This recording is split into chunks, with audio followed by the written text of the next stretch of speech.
Battle of the Network shows. Join Rick Brooks and Mike Kogel as they explore the TV of the 70s and 80s through hand-picked episodes of their favorite and not-so-favorite series.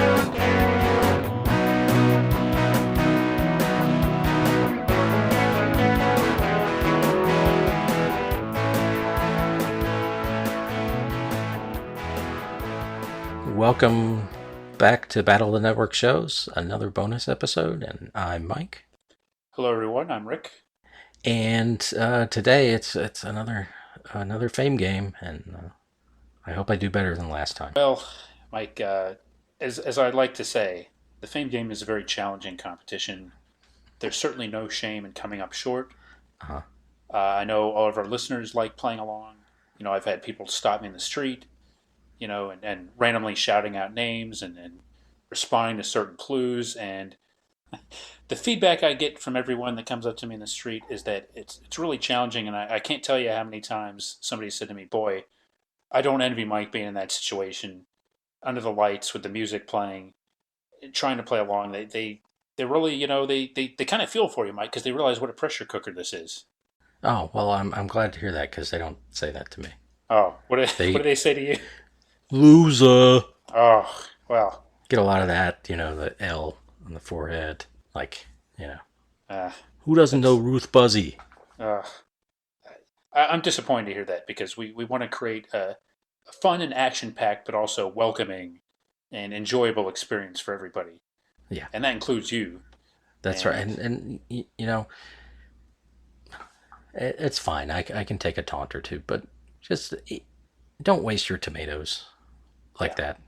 You don't, you know, I don't need that dropped on my head while I'm walking down the street. No, you really don't deserve that. And either. Frankly, you know, getting hit in the head with a head of cabbage it's a little rough. I can imagine. Fortunately, I've never had that experience. Yeah. You know, if people feel the urge to act out like that, you know, maybe we'll finally set up the Battle of the Network show's dunk tank. Uh-huh. You know, and people can throw things not directly at us, but it's something that will have an effect on us. I think that would be a more productive way for people to kind of let out their frustrations. Right, and maybe we could raise some money for a good charity or something. Yeah, well, let's keep that in mind. And speaking of charity, the Fame game, I believe you were playing for your favorite charity. Yeah, I hope not, because they might might be happy with the results. Well, that's okay, because I just remembered there's no cash prizes, and that's right. It would be kind of. It seems like it would be maybe in poor taste even to give a set of Samsonite luggage to a nonprofit organization that wouldn't necessarily know what to do with it. Yeah, exactly. You're eligible for parting gifts as always, but okay, yeah. I'm, you know, I'm gonna have to start giving turtle wax to my friends because I've got so much of it. Well, and a little bit of it lasts you forever. You know, it's such a good product. Yeah, I know, especially when you don't wash your car. Yeah, that helps too. Yeah. So the premise of the Fame game, for those of you that haven't listened to us before do this, is I'm going to read Mike a series of clues, escalating, or I should say de-escalating in difficulty. And all these clues provide information about the identity of some kind of figure in the world of television of the 1970s and 1980s. Now, it could be anybody, really, right? Yeah, we've had, well, you know, actors, actresses, who you'd expect. We also had at least one animated character. Yes. I don't think we've had an inanimate object yet, but not yet. It could be today. You never know. Have we had an animal? I don't believe we've had an animal yet. Okay. We've had real life individuals, people from different walks of life, but involved in the television industry, the world of television in some way. Yeah. So are you ready, Mike? I am ready. Okay. And folks, feel free to play along. And can we start the timer? Which is really irrelevant because there's no time in this. Yeah. We'll start the music. That's Tommy? Yes. We're a little rusty. I apologize, but Tommy and the BOTNS Orchestra is standing by. I thought it was Bobby. Oh, yes, Bobby. Or is Tommy filling in? Oh, it's Bobby. Okay. Yeah. Tommy is his twin, and Yeah, so it's easy to confuse them. it's funny because a lot of other stuff I hear from people on the street is like, why are you always mixing up people's names, especially your orchestra leader? I Yeah, always get that on the street. That's the feedback I get. But, a little chiding about that is much better than getting pelted with a tomato, so yeah. I'll gladly accept that. All right, so we're ready. Yep. All right, the first clue. I was born July 6th, 1925, in San Mateo, California. Okay. Do you have a guess? No. Okay. Second clue. I have been a creator, a performer, a businessman, and many other things. Continue. Okay. I was declared 4F and therefore did not serve in World War II due to a heart murmur.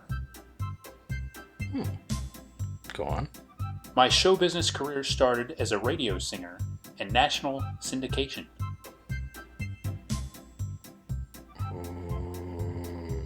Go on. I hosted a game show called Play Your Hunch in 1958.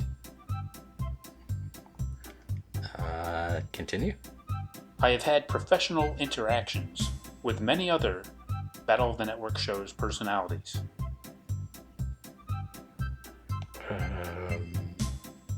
Continue. I once substituted on To Tell the Truth and Price is Right as host.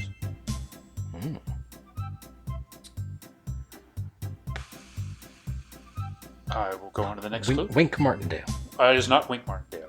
Excellent guess, but not Wink. Next up, I guest hosted many times on The Tonight Show.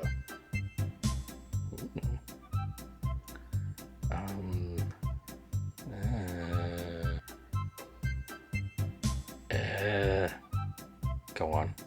I was one of the many who attempted to challenge Johnny Carson but failed.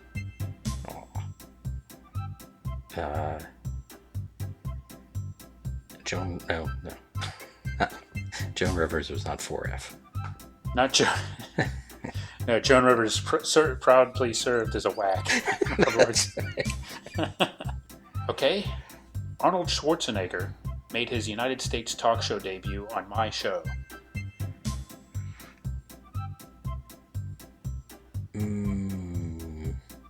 Merv Griffin?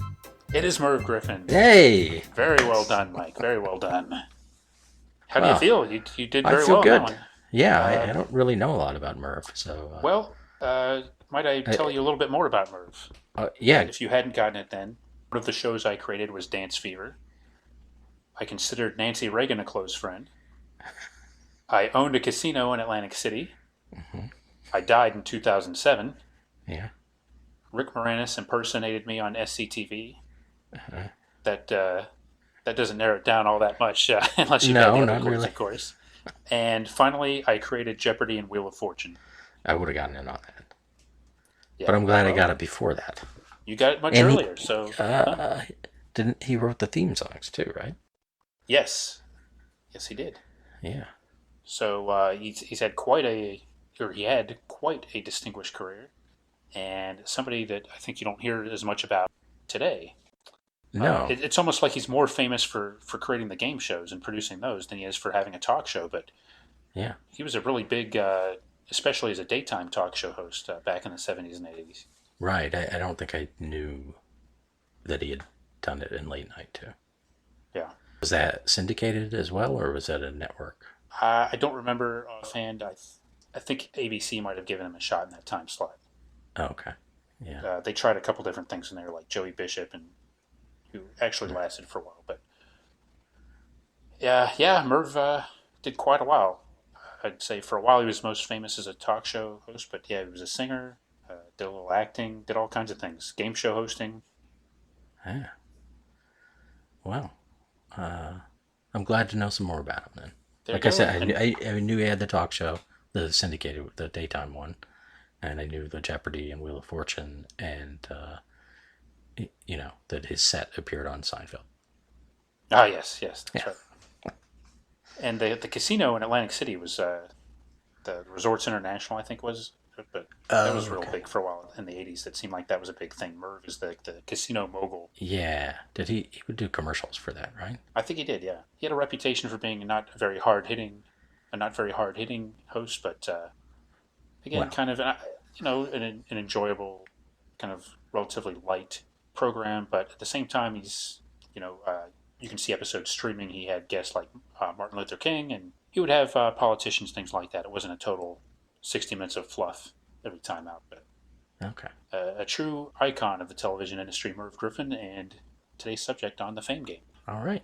Well, another Fame game in the books, and well, I forget my record, but I'm either close to 500 or at 500. I think he may be at 500. Yeah. And, in baseball, that'd be pretty good.